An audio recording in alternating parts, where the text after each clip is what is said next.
Unidos. Nosotros tuvimos la causa de la masacre de Trelew y la causa de Margarita Belén, que en ese entonces Margarita Belén tenía la particularidad de estar Brinsoni, que era jefe del ejército, como uno de los imputados. Trelew tenía además la dificultad de tener que probar que los hechos anteriores a marzo del 76 eran también crímenes de lesa humanidad. Al principio medio que yo no estaba tan de acuerdo con la decisión de irnos tan para atrás, porque lo veía difícil y porque veía difícil litigar a la distancia en una jurisdicción tan compleja como Trelew, o sea, como Rawson era el juzgado de Rawson y el juicio era el tribunal de Comodoro Rivadavia. Pero bueno, era buscar un compañero, que en eso Eduardo Hualpa, que es un abogado que vive ahí en Trelew, nos daba una mano, sobre todo, bueno, había que constituir domicilio, presentar los escritos, o sea, el seguimiento del día a día de un expediente.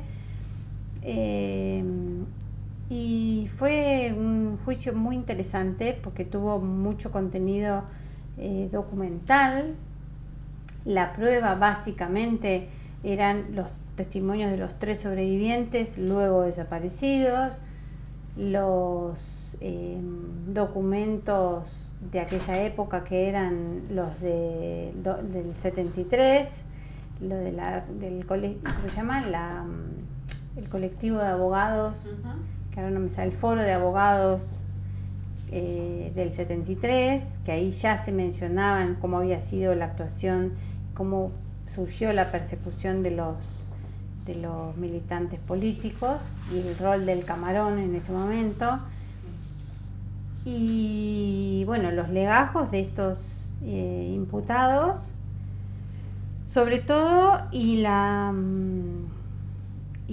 el rol que, o sea, principalmente el rol que habían tenido los familiares en la búsqueda de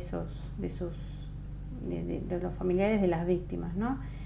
La causa se hacía 2 veces, el juicio se hacía 2 veces por semana.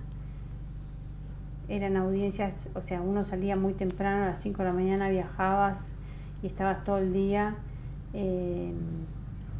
hacía frío además, pero el resultado, la sentencia, yo creo que fue una sentencia muy importante. Sirvió también para reclamar otra vez la extradición de Bravo, que es uno de los principales acusados, pero que se fue a vivir a los Estados Unidos y consiguió la ciudadanía norteamericana. Y la verdad es que también surgieron documentos de prueba del Ministerio de Defensa, que encontró el legajo original en el que estaba una de las vainas de o sea, que le habían disparado a María Antonia Berger. Entonces sí tuvo es una causa que tiene mucho material documental. Logramos encontrar a aquel que había hecho el sonido de la entrevista de los 3 sobrevivientes. Entonces tuvo un movimiento importante en términos políticos. Y además eso, poder demostrar que el terrorismo de Estado comenzó antes del 24 de marzo del 76. Que era un hecho que mostraba que había un plan diseñado desde mucho tiempo antes, y que bueno, que uno de sus hechos fue del 72 y que después hubo otros hechos a partir del 74, algunos en el 73.